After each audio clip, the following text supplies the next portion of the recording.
নমস্কার। আজ আমি আপনাদের সামনে স্টুডেন্ট এবং স্টুডেন্টের যে অভিভাবক এবং অভিভাবিকারা আছেন আপনাদের উদ্দেশ্যে আমি কয়েকটা কথা বলবো। সেটা হচ্ছে যে আমরা যে 9, 10, 11, 12 ছেলেমেয়েদের যখন পড়াচ্ছি তখন একটা জিনিস কিন্তু সবসময় লক্ষ্য করছি, সেটা হচ্ছে যে একটা স্টুডেন্ট যখন পড়া মুখস্থ করছে তখন সে কিন্তু লিখতে পারছে না। হয়তো সে পড়াটা জানে, বিষয়বস্তুটা জানে, কিন্তু সে জানা থাকলে তো হবে না। সেই জানা থাকাটাই কিন্তু খাতার মধ্যে কিন্তু তাকে লিখে কিন্তু ব্যক্ত করতে হবে, অর্থাৎ প্রকাশ করতে হবে।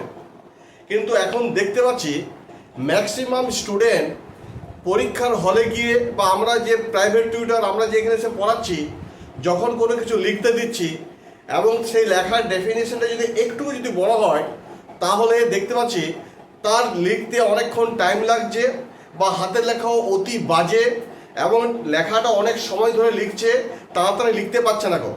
যার ফলে স্টুডেন্টরা ম্যাক্সিমাম দেখতে পাচ্ছি স্কুলে যে সমস্ত প্রশ্নপত্রগুলো আসে সেগুলো উত্তর পুরোপুরি লিখে আসতে পারে না এবং তাদের কিন্তু নাম্বার কিন্তু অনেক চলে যায়। তাহলে এইটা হবার কারণ কি? এটা কিন্তু আমাদের একটু স্টুডেন্টদের মা বাবাদের বলবো, অভিভাবক এবং অভিভাবকদের বলবো যে আপনারা এটা চিন্তা ভাবনা করুন, কেন ছেলেমেয়েরা লিখতে পারছে না বা পড়া জেনে গেল কেন সেই লেখাটাকে প্রকাশ করতে পারছে না, সেটা কিন্তু একটা চিন্তার বিষয়। তো এই নিয়েই কিন্তু আমি আপনাদের সামনে কয়েকটা কথা বলবো যেটা প্রত্যেকটা স্টুডেন্টের পক্ষে কাজে লাগবে। এটাকে অনেক করে কিন্তু শেয়ার করে দেন এবং কমেন্ট করে লিখুন যে এটা আপনাদের পক্ষে কতটা উপকার হলো না হলো। তো যাই হোক, বিশেষ কথা না বাড়িয়ে যে কথাটা বলতে চাইছিলাম যে স্টুডেন্টরা যখন কোনো পড়া মুখস্থ করছে ঠিকই, কিন্তু সেই পড়াটাকে কিন্তু সে খাতার মধ্যে কিন্তু প্রকাশ করতে পারছে না এবং প্রকাশ যদিও করতে যাচ্ছে পুরো লিখে কিন্তু কমপ্লিট করতে পারছে না। তার কারণ এটাই যে তার লেখার সময় কিন্তু একটা আড়ষ্ট ভাব রয়েছে, বা স্পিডে লিখতে পারছে না, বা স্পিডে লিখতে গেল সে তার হাতে লেখা একেবারেই বোঝা যাচ্ছে না, এইরকম ব্যাপার। যার ফলে ম্যাক্সিমাম স্টুডেন্টদের কী হয় যে তাদের নাম্বার কিন্তু অনেক কিন্তু কমে যায়। সেই জন্য আমি প্রত্যেকটা স্টুডেন্টকে বলবো যে তোমরা কিন্তু হাতের লেখা ডেলি প্র্যাকটিস করো, পড়ার সঙ্গে কিন্তু পড়ো, পড়ার সঙ্গে তোমার কিন্তু লেখা প্র্যাকটিস যদি না থাকে তাহলে কিন্তু তোমার লেখার কিন্তু স্পিড কিন্তু বাড়বে না। সেই জন্য লেখার কিন্তু অভ্যাসটা থাকতে হবে। এবার বলি যে একটা শিশুকে বা একটা বাচ্চাকে কিভাবে আপনারা পড়াবেন, পড়ার সঙ্গে কিভাবে লেখাবেন, যার ফলে তার পড়ার সঙ্গে লেখাটা যে দ্রুত হবে এবং ভালো হবে, তার কতগুলো টিপস কিন্তু আপনাদের সামনে আমি তুলে ধরছি। প্রথমত হচ্ছে, আপনি যখন নিজের ছেলে মেয়েকে পড়াবেন তখন কিন্তু অতি ধৈর্য সহকারে কিন্তু আপনি ছেলে মেয়েদের পড়াবেন। কারণ আমরা দেখেছি মা বাবাদের কিন্তু ধৈর্য খুব কম।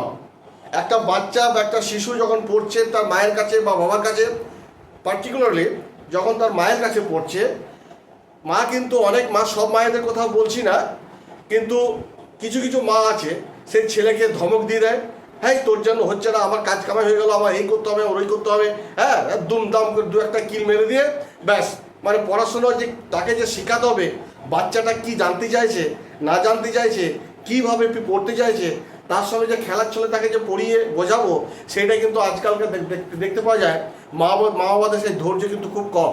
সেই জন্য বলছি, বাচ্চাদের যখন পড়াবেন প্রথম পয়েন্ট হচ্ছে ছেলে মেয়েদের কিন্তু বা বাচ্চাদের কিন্তু ধৈর্য ধরে পড়াবেন। 2 নম্বর হচ্ছে, পড়া মুখস্থ হয়ে গেলে অল্প করে কিন্তু তাদেরকে লিখতে দেবেন।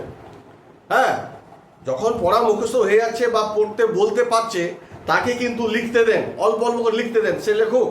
সেইটা কিন্তু পড়ার সঙ্গে লেখার অভ্যাসটা কিন্তু অবশ্যই করাবেন।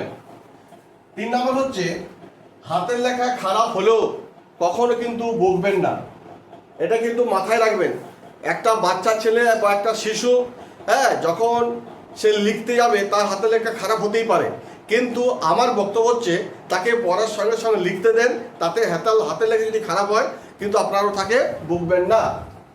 4 নম্বর হচ্ছে খারাপ হাতের লেখা হলেও তাকে দ্রুত লেখা অভ্যাস করাবেন। যে তোমার হাতের লেখা বাবা খারাপ হচ্ছে, এক কাজ করো, তুমি একটু তাড়াতাড়ি লেখার চেষ্টা করো। এটা কিন্তু মিষ্টি মুখে ভালোবাসার মধ্য দিয়ে একটা বাচ্চাকে সেটা বোঝাতে হবে। 5 নম্বর হচ্ছে হাতের লেখা স্পিড হলেও এবার ভালো লেখার অভ্যাস করতে হবে। যখন দেখবেন যে বাচ্চাটা খারাপ হাতের লেখা করছে, খারাপ পড়ছে লিখছে, পড়ছে লিখছে, কিন্তু লেখাটা খারাপ হলেও কিন্তু সে দ্রুত লিখতে পারছে, তারপরে আপনি আস্তে আস্তে তাকে বলার চেষ্টা করুন যে বাবু একটু ভালো করে লেখার চেষ্টা করো। এগুলো কিন্তু করতে হবে। একটা বাচ্চাকে পড়াশোনা শেখানো অত চারটেখানি ব্যাপার নয়, তার পেছনে কিন্তু অনেক সময় ব্যয় করতে হবে। এবং তারপরে 6 নম্বর যে ব্যাপারটা আমি বলবো যে পড়ার সময় কখনো বাচ্চাকে বকবেন না। এর আগের ভিডিওতে আমি বলেছি, যখন আমরা কোনো কারণে কাঁদি, সে কাঁদার পরেই কিন্তু আমাকে কেউ যদি বলে তুমি হাসো তো মনের আনন্দে, আমি কিন্তু হাসতে পারবো না। আমার মাইন্ডের সে সেন্সটা কান্নার পরেই সঙ্গে সঙ্গে হাসিটা আসবে না। ঠিক তেমনি একটা বাচ্চাকে যখন পড়াবেন, একটা শিশুকে যখন পড়াবেন, তাকে ভালোবাসা খাতিরই পড়াতে হবে, তাকে বকা চলবে না। তাকে মারধর করলে পরে সে যে কাঁদবে, তারপরেই যে আবার যে মনোযোগ দিয়ে পড়তে শুরু করবে, এটা কিন্তু কখনো সম্ভব নয়। এবং এটাও আমরা জানি বাচ্চাকে 2 টাইম কখনো বকতে নেই, মারতে নেই। কখন কখন? এক হচ্ছে পড়ার সময়, আর 2 নম্বর হচ্ছে খাবার সময়। এই 2টি টাইমকে বাচ্চাকে কখনো মারবেন না, বকবেন না। হ্যাঁ, উচিত স্থানে আপনি শাসন করুন, ভালো ভালো কথা শেখান। যদি কোনো অন্যায় করে, সেই অন্যায়ের কথাগুলো আপনি তাদেরকে শেখাতে পারেন যে বাবু এটা তুমি ভুল করছো, এটা করো না। এরকমভাবে তোমার ছেলেদেরকে প্রতি একটা আচরণ ব্যবহার করতে হবে। দুমদাম মেরে দিলাম, কানটি মলে দিলাম, এরকম কিন্তু করা চলবে না। এরপর আমরা 7 নম্বর যে পয়েন্টে যাব, সেটা হচ্ছে একটা বাচ্চা যখন পড়ছে, পড়াশোনা করছে, পড়ার বই তো পড়বেই এবং পড়ার সঙ্গে সঙ্গে সে তো লিখবেই। তার দেখবেন হাতের লেখা খারাপ হচ্ছে, আর খারাপ হতে হতে দ্রুত হচ্ছে, দ্রুত হতে হতে আবার আপনি বললেন যে হাতের লেখাটা একটু ভালো করো, ভালো হচ্ছে, সবই হচ্ছে। কিন্তু আমরা যেটা এখন বর্তমান যুগে যেটা ভুলে গেছি, সেটা হচ্ছে কি নীতি কথা আমরা বাচ্চাদের কিন্তু শেখাচ্ছি না। নীতি কথা প্র্যাকটিস করান। লিখুন যে সর্বদা গুরুজনদের মান্য করিবে, এরকম একটা লাইন লিখে দিলেন, সে লিখতে শুরু করলো। কখনো মিথ্যা কথা বলিবে না, এরকম নীতি কথাগুলো শেখান, ভালো ভালো কথাগুলো শেখান। সর্বদা সবাইকে ভালোবাসিবে, এই নীতি বাক্যগুলো কিন্তু আমরা আজকে বাচ্চাদের কিন্তু দিই না। হয়ে থেকেই দেখি যে একটা বাচ্চা, এখন অবশ্য আমাদের শিক্ষা ব্যবস্থাটা এমনই হয়ে গেছে, সে 1, 2 ছেলের বাচ্চাকে এমন এমন গ্রামারগুলো দিয়ে দেয়, যেগুলো মানে মাথার মধ্যে এমন একটা বোঝা চাপিয়ে দিয়েছে যে সেইগুলো নিয়েই কিন্তু আমরা ব্যস্ত থাকি। কারণ আমরা দেখছি তো, সে আর্টিকেল, প্রিপোজিশন, হ্যান ত্যান সব ঢুকিয়ে দিচ্ছে এখন থেকে। সে 1, 2 বাচ্চাদের, তারা কি বুঝবে এত সকল? মানে এগুলো মোটামুটি 5, 6, 7 হয়, তাহলে ঠিক আছে যে মোটামুটি সে আর্টিকেল সম্বন্ধে বুঝলো, প্রিপোজিশন সম্বন্ধে বুঝলো, অ্যাপ্রোপ্রিয়েট প্রিপোজিশন সম্বন্ধে বুঝলো যে এই জিনিসগুলো কী। কিন্তু এখন দেখা যাচ্ছে বাচ্চাদের মধ্যে এই সকল সব ঢুকিয়ে দিয়েছে, এবং কঠিন কঠিন ইংরাজির মধ্য দিয়ে বইয়ের সংখ্যাও অনেক, এবং তাদের মাথার মধ্যে এত, ব্রেনের মধ্যে পড়া এত বোঝা চাপিয়ে দিয়েছে, সেই বোঝাটাকে নিয়েই কিন্তু আমরা ডাইরেক্ট ছেলেমেয়েদের পড়াতে শুরু করি। এটা আমাদের করছি, যার ফলে আমার ছেলে ফার্স্ট হবে, আমার ছেলে সেকেন্ড হবে, কেন তুই ভালো নাম্বার পেলি না, এরকম করতে করতে কিন্তু আমরা কি করি, বাচ্চাটার ব্রেনের মধ্যে আমরা অনেক বোঝা চাপিয়ে দিই। না, হালকা চলে আপনি ভালোবেসে ঠিক মতন করে তাকে ধৈর্য ধরে পড়ান, এবং বইয়ের পড়া তো পড়াবেনই, তার সঙ্গে সঙ্গে বাইরে যে সমস্ত আমাদের নীতিগুলো আছে, যে সমস্ত আচরণ ব্যবহারগুলো আছে, সেগুলো কিন্তু আপনাকে শেখাতে হবে। তবেই একটা বাচ্চা কিন্তু প্রকৃত কিন্তু মানুষ হয়ে উঠবে, এবং মা বাবার যে আদর্শের ছেলেমেয়ে যে আদর্শের হবে, ছেলেমেয়েরাও কিন্তু সেই আদর্শ হবে। একটা কথাই আছে না, যেমন বাবা তার তেমন ছেলে, আবার বলে যেমন মা তার তেমন মেয়ে। তাহলে বাবা মা যদি ভালো হয়, ছেলে কিন্তু অবশ্যই ভালো হতে বাধ্য, এটা কিন্তু মনে রাখবেন।